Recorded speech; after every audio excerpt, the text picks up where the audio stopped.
tinanggal? Wala. Leche buhay yan. Gago! Itong biggest comedy show na ginawa itong gobyerno to. It's a prank! Bakit mo sabi, tatakutin pa talaga, mag-resign ang lahat. O, lahat sila nag-resign. Sabi, it's a prank! Kasunod ng anunsyong courtesy resignation, nagsimula na ang tanggalan at balasalan sa gabinete ni Pangulong Anong Bongbong Marcos. balasalan? Pero Sandali! Akala ko ba hindi kayo nagkakamaling media? Balasalan? Anong balasalan? Ikaw naman, Banat. Bay, masyado ka naman. Hindi, wala naman ako sinasabing masama magkamali. Balasahan. Hindi Ulit. Huwag mo masyadong pinupuna. Hindi ko naman pinupuna. Alam mo, wala naman akong problema dito sa reporter. Nagkakamali naman tayo lahat. Ang yabang lang kasi ng mga nakadebate natin, nakala mo, hindi dumadaan yan sa masuring talagang merong standard yan. Yung standard, nagkakamali rin naman kayo. Huwag naman kayong kakala mo naman kayo na may ang pinakamatinding, pinakamagaling porket journalist. Yung matandang na natin, ay sus, at saka yung komblo. kasunod ng anunsyong courtesy resignation, nagsimula na ang tanggalan at balasalan sa gabinete ni Pangulong Bongbong Marcos. Pero ang economic team mananatili. Nakatutok si Ivan Mayrina. Isang araw matapos pagbitiwin ng kanyang buong gabinete, agad inanunsyo ng Malacanang na 7 sa kanila ang mananatili sa pwesto. Si retired Chief Justice Lucas Bersamin, mananatiling Executive Secretary. The President declined the courtesy resignation that I tendered. And just this morning, he communicated to me that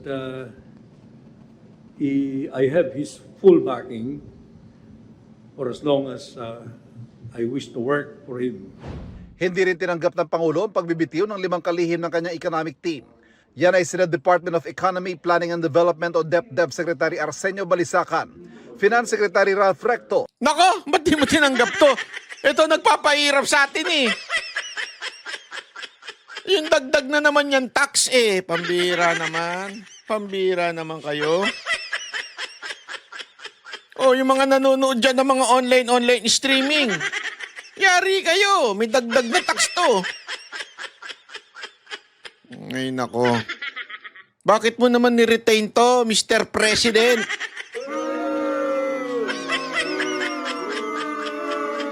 Actually, lahat naman kasi ng economic team niya ni-retain niya.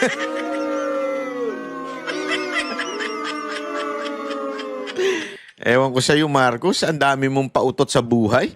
Trade and Industry Secretary Cristina Roque, Budget Secretary Amena Pangandaman, at Special Advisor to the President on Investment and Economic Affairs, Frederick Go. Dahil sa kahalagahan ng economic team sa buhay ng ating bansa, yan po ang unang inaksyonan ng ating Pangulo. Dapat hindi niya na pinag-resign. Anak kayo ng pambubudol. Meron ba kayong mag-resign na kayo lahat? Sana sinabi mo, except kayong economic team ko ha. Huwag na kayo mag-resign. Pambubudol yan. Brad, pambubudol yung ginagawa ninyo. Pero may ilang rigodo ng ginawa ang Pangulo. Si Foreign Affairs Secretary Enrique Manalo, papalitan ni Senior Undersecretary Teresita Lazaro sa liderato ng DFA. Babalik si Manalo bilang Permanent Representative ng Pilipinas sa United Nations. Tingnan mo ha, babalik siya. Ibig sabihin, hindi rin siya tinanggal. Bakit siya babalik? Bakit? Kasi may magre-retire. Ang inikot nyo lang eh. Kapalit ni Ambassador Antonio Manuel Agdameo na magre-retiro na. Comedy tong gobyerno to.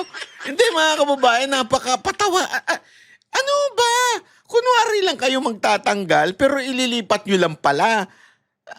Bakit? Kasi may magre-retire. Bakit nyo pa pinag-resign? Naman, lokohan naman to masyado. Papalitan naman ni Energy Secretary Rafael Lutilla si DNR Secretary Antonia Yulo Loizaga. Si Loizaga, magpapahinga raw muna pero maaaring ma-appoint muli sa ibang posisyon. Papahinga lang pala. Tapos babalik din sa ibang posisyon. My goodness! Sabi nga ni Robin. Magsisilbi namang OIC ng DOE, si Yusek Sharon Garin. Nauna nang sinabi ng Malacanang na dalawa ang pangunahing batayan kung sinong mananatili Sino tinanggal? Wala. Leche buhay yan. Gago! Itong biggest comedy show na ginawa itong gobyerno to. It's a prank! Mantakin mo sabi, tatakutin pa talaga, mag-resign ng lahat. O, lahat sila nag-resign. Tapos sabi, it's a prank! Hindi naman, i-retain pa rin namin kayo eh. Ikaw, lilipat ka doon kasi magre-retire na isa. Ikaw, doon ka naman. Antay mo lang, i-appoint ka uli. Anak ng tutsang kalabaw yan, oo. Comedy. Ay, naku, grabe. Alam mo, ewan ko na lang kung ano pang palusot ang meron kayo. Pero may palusot sila eh. Ayaw daw nila maka-offend. Ayop yan. Napakinggan ko yung Ay, nako. at sinong masisiba? Una, ang performance sa trabaho at ikalawa, Meron pa silang ganyan, masisibak daw dahil sa performance sa trabaho at saka sa isyu ng katiwalian. katiwalian sa pinamumunuang ahensya. Si Roy Zaga hindi naman daw nasangkot sa isyu ng katiwalian. Pero Maybe there is just a perception, I don't know how fair or unfair that perception is, na mas ma-limit siya sa labas ng bansa. Hindi pa nila madiretso. Dito mo masasabi na mahinang nila lang tong gobyerno to. Hindi pa nila madiretso kung sisibakin ba nila. Kasi paulit-ulit yung tanong na yan eh. Napakinggan ko yung press ko na yan eh. Paulit-ulit, ano ba talaga? Sisibakin nyo ba? Hindi. May problema ba? Hindi niya masagot ng diretso. Abay, pambihira naman. Whether inefficiency yan o hindi, that's not up for us to do. But the evaluation showed that it was time to have her rest muna. Rest muna. Ayaw pa diretso eh. Tatanggalin nyo ba o hindi? Ay nako, watch out. Tingnan nyo. Iikot niya lang yan. Iikot lang nila kasi siguro maybe nagka-issue. Syempre kailangan pa rin nilang i-appoint. Bayad utang, di umano, allegedly. So ililipat lang nila. Underperform na po. Underperform siguro. Underperform siguro. Hindi ka pa convinced? Ewan ko sa inyo talaga. Pare-pareho kayo mahinang nila lang.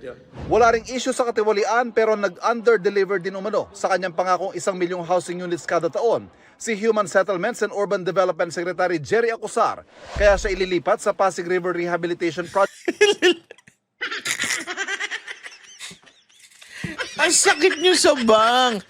Eto yun kasi yung nangako ng 1 milyon na housing na para sa Pilipinas mula nung nagyabang niya noon eh. Kaya natin yan. 1 milyon kada taon. Hindi natupad. Ay, underperforming ka. Kaya ililipat ka na lang namin sa Pasig River.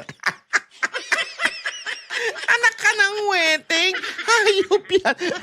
Akala ko ba underperforming? Ibig sabihin, hindi niya nagawa. Mahina siya. Yun ang ibig mo sabihin na underperforming eh. Hindi mo na fulfill yung sinasabi mo. Hindi ka nagtrabaho para magawa yung sinasabi mo. Ba't mo ilalagay sa ibang departamento? Ewan ko sa Eto, pinakikita lamang ni Marcos na mahinang nila lang siya. Hindi niya kayang sumibak ng kanyang sekretary. Yan ang katotohanan. Ako, eto para lang sa kaalaman nyo, nung unang mga taon, yung mga close kay Pangulong Duterte, nawala. Hindi ko na lang papangalanan to discredit yung mga yon. Google ninyo. Yung mga unang nawalang sekretary sa kanya, even presidential advisor na nawala sa kanya, ito yung mga aktibo during the campaign of PRRD. Marami po sila. Ang natatandaan ko, 3 sekretary yan. Pero na ganun. Siyempre, ang sinasabi na lang, para hindi naman mapahiya, at sinabi rin naman ni Pangulong Duterte yan, para hindi mapahiya sa family at hindi mapahiya sa, alam mo yon, dignidad ng anak niya. Kasi concern, sinabi ni Pangulong Duterte ito sa isang speech niya. para hindi masira ang dignidad ng tao, sinabi na lang nilang health reasons o nag-resign, 'di ba? Para naman hindi sabing sinibak. Ganun ka makatao ni Pangulong Duterte. But he is strong in political will na pag hindi ka maayos o kaya pag may nasilip ako, ganun ka. Kasi meron akong alam, hindi ko na lang di sasabihin dahil di naman sinabi ni Pangulong Duterte to in public, meron akong alam na nagka-problema sa isang quote-unquote project. So, ibig sabihin, it's a whip of corruption, ika nga. Merong problema sa corruption. Sinibak niya. Malapit sa kanya to. Hindi man napatunayan, pero dahil dun sa issue ng isang project, di ko na lang sasabihin kung ano yung project na yun. Pero sinibak niya. At kaibigan niya po ito. Kasama po namin ito sa 2016 campaign. Bakit ko ano to? Kasi, ganun lang naman kasimple. Hindi mo kailangan magpabulaklak na, mag-resign kayo lahat. Kasi nahihiya kami na meron kami sisibaking isa. Putang ina, hindi, isipin mo yun inabala mo lahat ng departamento, lahat ng sekretary, pinakaba mo, dahil hindi mo kayang magkompronta ng isang sekretary mo. Ganun ka mahinang nilalang. Sama-sama na kayo dyan. Kahit nito si Bersamin, nagulat ako parang hindi mo madiretso kung nag-underperform itong sekretary na to. Ayaw mo pang sabihin. Ang hina nyo naman. Hindi kayo dapat sa gobyerno kung ganyan kayo kahina. Paano matatakot yung ibang mga sekretaryong gumawa ng kalokohan kung alam nila yung boss nila mahina? Walang tapang. Anyway, lilipat lang naman ako eh. Di ba?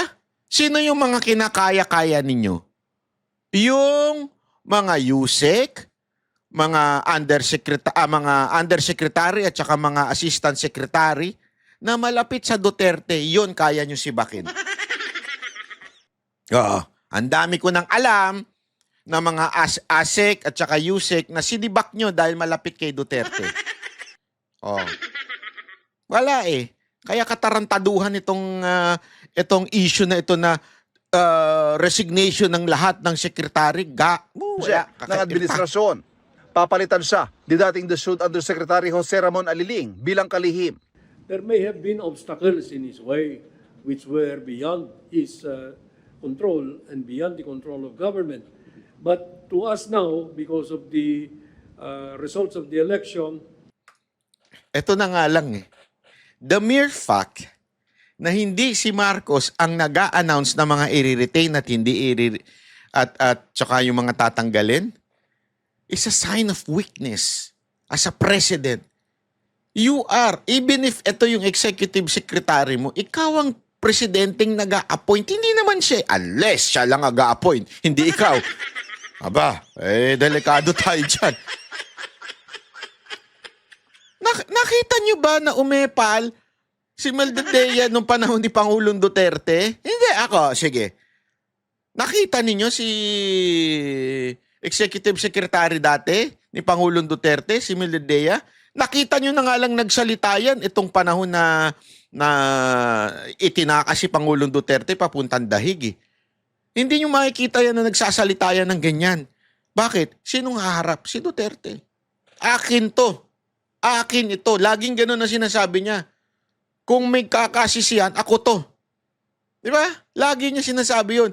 He take full responsibility sa lahat ng decision niya.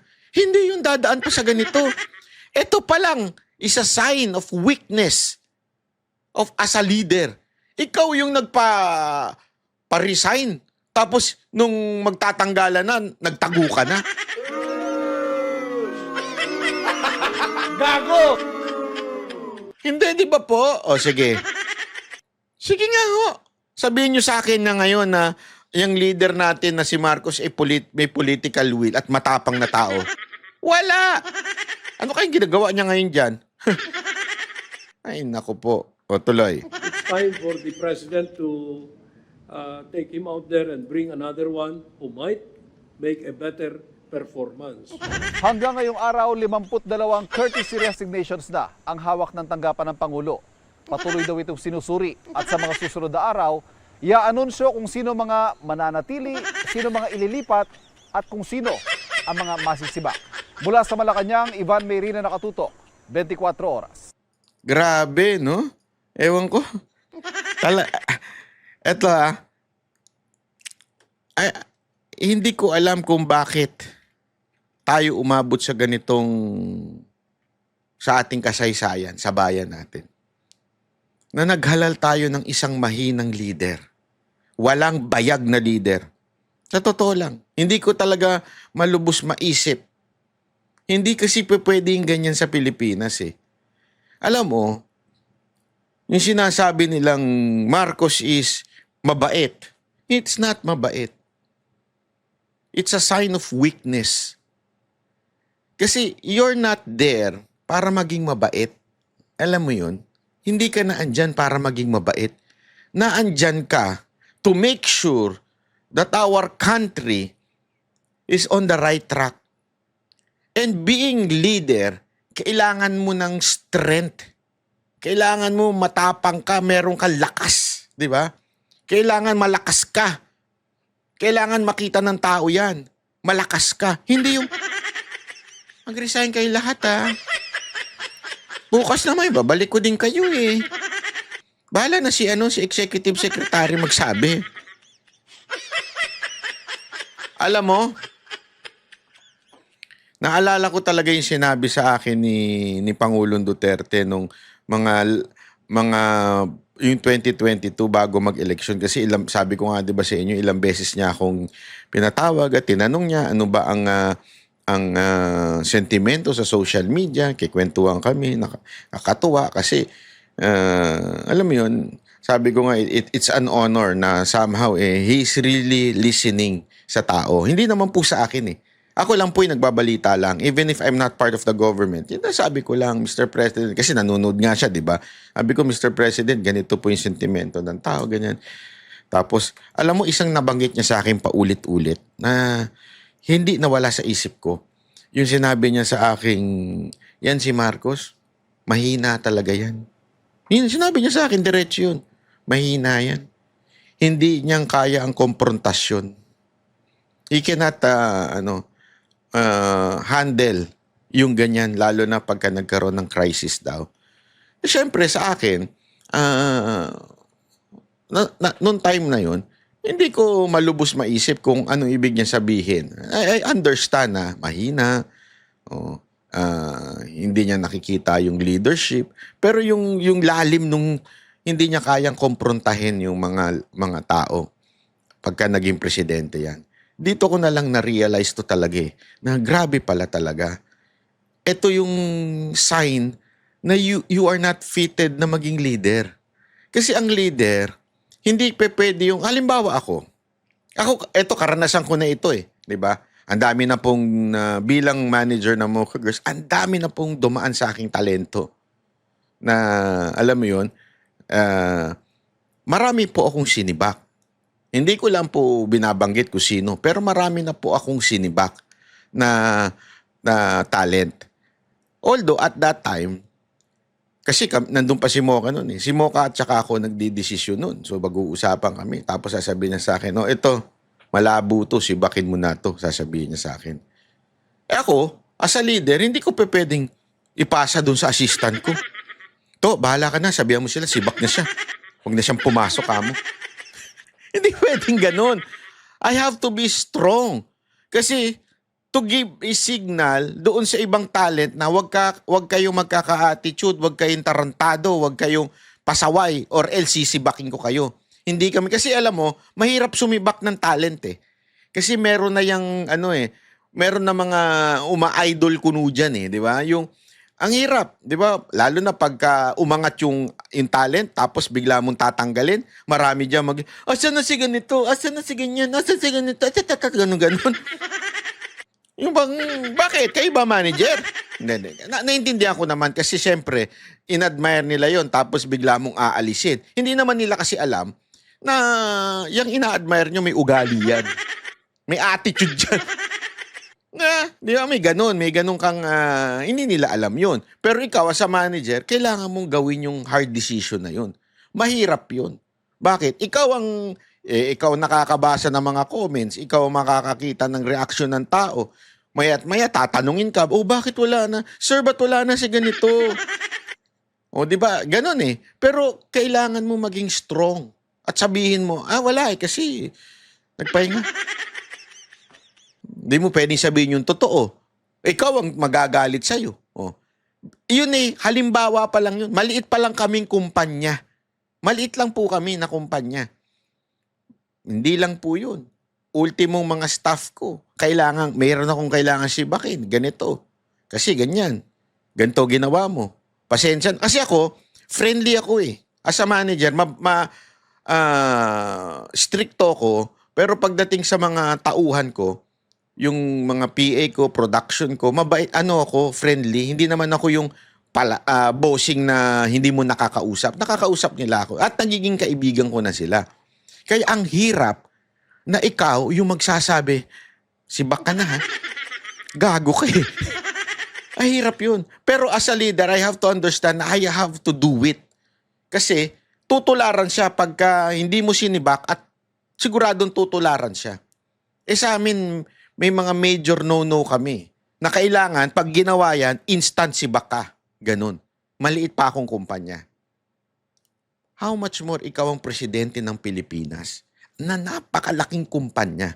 Marami sa inyo siguro nakaka-relate dyan, lalo na kung kayo ay bossing sa mga kumpanya nyo. You have to do the hard, di ba? The hard things. Ika nga, yung talagang babanat. Presidente ka, Brad. Pag presidente ka, hindi pwede yung lalamya-lamya. Oo, dapat kang malapitan ng taong bayan. Okay yun. Pero pagdating sa mga tauhan mo, dapat sumunod. Kasi ganyan nung si Pangulong Duterte. Naalala ko yung mga kwento ni Mocha nun eh. Kasi si Mocha nun, dami pa nga nagagalit kasi assistant secretary lang siya. Nakaka-attend siya minsan ng cabinet meeting. Nakaka-attend siya minsan ng cabinet meeting, nakaka-sit-in siya. Hindi siya doon sa, doon lang siya sa likod, nanonood. Tapos, alam nyo, iba pag si Presidente Duterte daw sa cabinet meeting. Talagang pag meron siyang kailangan magawa. Kasi nagre-report sila eh. Every cabinet meeting. Pag hindi mo nagawa, yari ka daw. Kahit kaibigan mo si Duterte, kahit tumulong ka during the election, yari ka. Meron kang puntos, may minus ka na kagad, ika nga. Meron kang, ewan ko kung ano yung basihan nila para ma-remove ka o ano. Basta meron ka na kagad kalalagyan pag may ginawa kang kalokohan. Kaya marami doon takot na takot. Even if kaibigan nila si Pangulong Duterte, takot na yung magpasok ng project. Kasi diyan yung yung corruption ng gagaling eh. Yung project papasok sa departamento mo. Tapos sa totoo lang, kaibigan mo naman yung contractor doon. So kikita ka, di ba? Bibigyan ka ng porsyento pag Mga Brad, walang ganun kay Pangulong Duterte. Pag nabuking niya, talagang sibak sa kanya yun. Kaya noon, may takot. Takot, respeto, dahil ayaw talaga ni Pangulong Duterte ng ganun. Mga kababayan, ano nangyayari ngayon? Paano matatakot sa'yo kung ultimong pagsibak, hindi mo magawa ng harap-harapan? Hindi mo ma-announce. Hindi mo man lang, kasama yun eh. Tinanggap nila yun eh. Tinanggap nila yun bilang public servant. So tanggapin nila kung kailangan sila masibak publicly. Kasi nga, hindi mo nagawa yung trabaho. Ngayon, para bagang ingat na ingat pa kayo.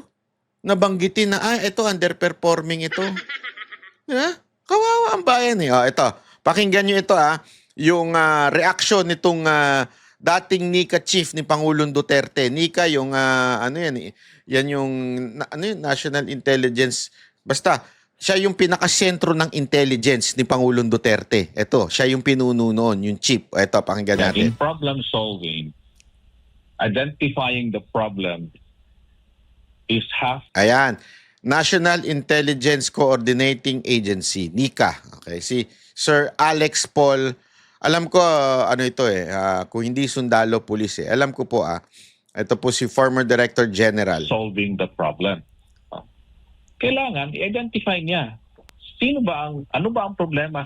Yan ang pananaw ng dating Director General ng National Intelligence Coordinating Agency na si Alex Paul Monteagudo kaugnay ng panawagang courtesy resignation sa lahat ng miyembro ng gabinete ni Marcos Jr. matapos ang di kaaya-ayang resulta ng eleksyon para sa mga kandidato ng administrasyon. Anya, hindi raw ito nakabubuti sa katatagan ng bansa dahil dapat natukuyin ng Pangulo kung ano ang pinakaugat ng problema. Anya, kung totoo nga na may mga miyembro ng gabinete na hindi nagtatrabaho ng maayos o sangkot sa katiwalian, dapat ay tukuyin ito ng Pangulo at tanggalin, imbes na sabay-sabay na hilingin ang pagbibitiw ng mga kalihim. Ngayon, nang nag-announce siya ng revamp or courtesy resignation, he is as if saying that the cabinet is the problem. Ang tanong, yung ba talaga ang problema? O iba ang ugat ng problema na hinaharap niya ngayon? Diba? O baka nasa Kongreso ang main Nako. problem. At saka, Naku, bakit mo pag-resignin ng lahat ng, cabinet? baka daw nasa Kongreso. Ayan na nga yung pinupunto natin Ako, sa tingin ko lang naman po ito, may hirapan palitan ng speaker. Alam nyo kung bakit? Kasi kahit i-deny pa ho ng mga presidente, pag ang si presidente po talaga ang naglalagay ng speaker. Kung sino yung sinabi niya, yun ang susundin ng entire Congress. Katarantaduhan po yung sinasabi nilang independent ng Congress. Kalokohan po yun. Presidente pa rin. Kaya imposibleng matanggal o mapalitan si Speaker Romualdez bilang speaker. Hindi niya kaya yung pinsan niya. That's the truth. Hindi niya kayang... itong mga sekretary nga niya na in-appoint niya, hindi niya kayang matanggal Padadaanin niya pa kung saan-saang pautot, di ba? Hindi niya matanggal ng diretsuhan. How much more yung Speaker of the House? Hindi niya kayang, alam mo yun, ganunin yung, kayo mga congressman, eto gusto kong speaker Hindi niya kaya yun. Kaya sa tingin ko, mahihirapan. Honestly, mahihirapan. Kailangan talaga ng isang mas malakas pa. Ayan ay si VP Sara Duterte. Yun. Kung talagang mamanduhan ni Vice President Sara Duterte at sabihin niya doon sa mga kaalyado niya sa Kamara na si Pulong, i-push natin si Pulong as a speaker, maari pang mapalitan si Romualdez. But for now, ako may hirapan. Hindi nga kaya Lahat ng desisyon, mantakin mo doon na lang sa revelation ni Tiangco. 'Di ba? Anong sinabi niya doon? Nangako yung speaker, nangako yung leadership ng Kamara dito sa mga congressman na nag-sign ng impeachment na meron silang something. 'Di ba? Hindi niya madiretso pero may something sila. Ibig sabihin meron silang may bibigay na proyekto o whatsoever. 'Di ba? Tapos nung tinanong daw ni Tiangco sa presidente, ang sagot daw ng presidente, wala kaming pangako diyan So ibig sabihin, based sa kwento ni Tiangco, etong speaker gumagalaw ng soloista at nagdidesisyon siya kahit yung budget ay manggagaling sa departamento na nasa sakop ng presidente. DBM po yun yung mag-aalat ng budget So kaya niyang i-pressure. Ganun mo maintindihan na talagang napakahina ni Marcos bilang presidente. Doon pa lang sa revelasyon ni Tiangco, taob na kagad si Marcos doon Bakit nangangako yung pinsan mo na magbigay ng project na ganito, ganyan? Nang hindi man lang nagpaalam sa'yo. Ibig sabihin, he doesn't respect you.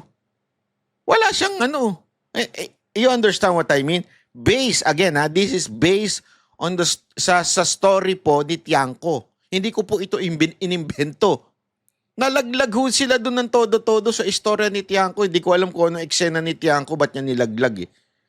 Laglag ho si Marcos doon.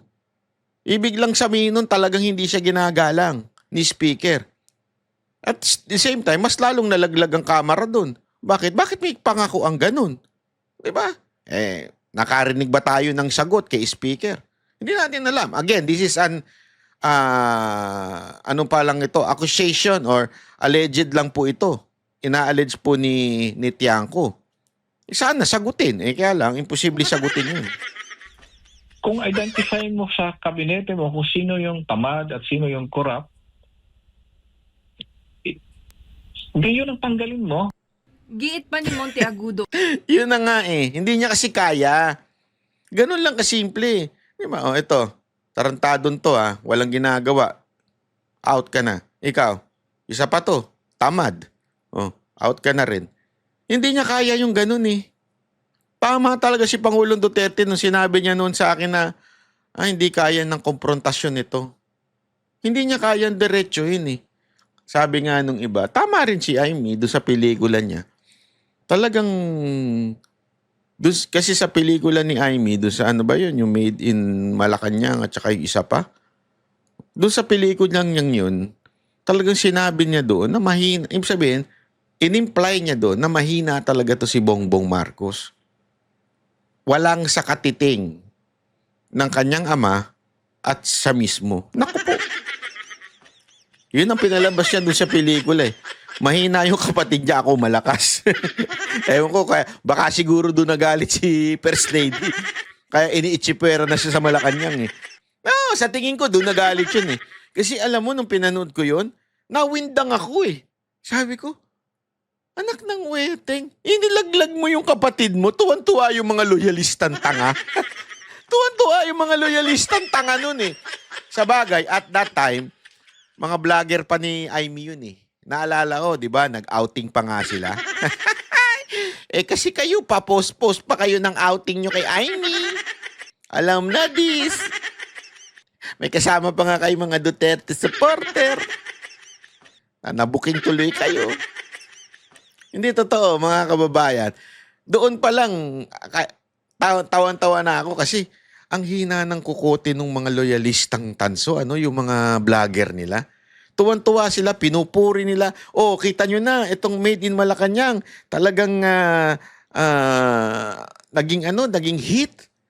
Sa loob-loob ko, nung pinanood ko, ilang beses ko siyang pinanood, lalo na yung sa part na kung saan pinagpagalitan ni Marcos Sr. si BBM.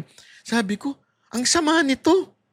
Ang sama ng implication nito kay Bongbong Marcos. Bakit nyo pinopromote? Tanga talaga kayo.